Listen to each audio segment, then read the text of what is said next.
மரத்துல வந்து அவ்வளவு கேன்சர் கியூர் பண்ற மெடிசின்ஸ் இருக்கு அப்படின்னு சொன்னாரு. இப்போ என்ன நடக்குதுன்னா நம்ம அதை எக்ஸ்போர்ட் பண்ணிட்டு இருக்கோம். சைனால இருந்து பிளாஸ்டிக் நம்ம இம்போர்ட் பண்ணிட்டு இருக்கோம். கேஜிஎஃப் ராம்சந்திர பண்றாரு, நம்ம கணேஷ் வெங்கட்ராம, எம்எஸ் பாஸ்கர் சார் எல்லாருமே சேர்ந்து பண்றாங்க அப்படின்னு சொன்னாங்க. இந்த படம் கண்டிப்பா சமுதாயத்துல எல்லாருமே பார்க்க வேண்டிய படம். ஏன்னா நீங்க ட்ரெய்லர் பார்த்திருப்பீங்க, அவ்வளவு ஒரு எமோஷனல். கதாநாயகன் வெற்றி அவர்களை பேச அழைக்கிறேன். பத்திரிகை நண்பர்கள் அனைவருக்கும் வணக்கம். மேடையில் எங்களை வாழ்த்து வந்திருக்க பெரியவர்கள் எல்லாருக்கும் நன்றி கலந்த வணக்கம். ரெட் சாண்டில் இந்த படத்துல என்ன கதைநாயகனா செலக்ட் பண்ண டைரக்டர் குரு ராமராஜுக்கும் ப்ரொடியூசர் பார்த்தசாரதி சாருக்கும் என்னோட நன்றியை தெரிவிச்சுக்கிறேன்.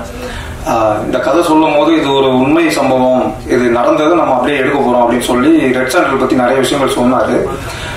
நம்ம பல வருஷத்துக்கு முன்னாடி நம்ம ஊர்ல இந்த மரப்பாச்சி பொம்மை அப்படின்னு சொல்லி குழந்தைங்க கையில விளையாடுறது கொடுப்பாங்க. அதெல்லாம் வந்து ரெட் சாண்டில் எல்லாம் செய்யறாங்க. அந்த மரத்துல வந்து அவ்வளவு கேன்சர் கியூர் பண்ற மெடிசின்ஸ் இருக்கு அப்படின்னு சொன்னாரு. இப்போ என்ன நடக்குதுன்னா நம்ம அதை எக்ஸ்போர்ட் பண்ணிட்டு இருக்கோம். சைனால இருந்து பிளாஸ்டிக் நம்ம இம்போர்ட் பண்ணிட்டு இருக்கோம். ஸோ இதெல்லாம் வந்து நம்ம சமுதாயத்துக்கு சொல்ல வேண்டிய ஒரு விஷயம்.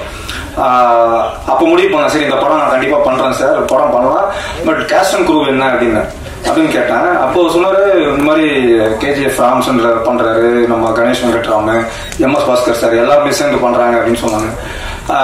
புது கம்பெனி, புது டைரக்டர், எப்படி இவ்வளவு ஆர்டிஸ்ட் வச்சு பண்ண முடியும், ப்ரொடியூசர் தாங்குவாரா அப்படின்ற மாதிரி ஒரு டவுட் வந்தது.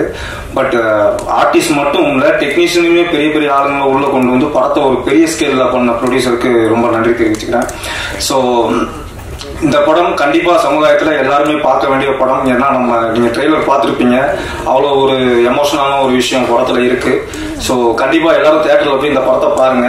மீடியா நண்பர்கள் நீங்க எப்பவுமே என்னோட படத்துக்கு நல்ல சப்போர்ட், நல்ல ரிவ்யூ கொடுத்துட்டு இருக்கீங்க. ஸோ இந்த படத்துக்கும் அதே மாதிரி எழுதி மக்களை உள்ள கொண்டு வர வேண்டியது உங்களோட பொறுப்பு. வாய்ப்புக்கு நன்றி, வணக்கம்.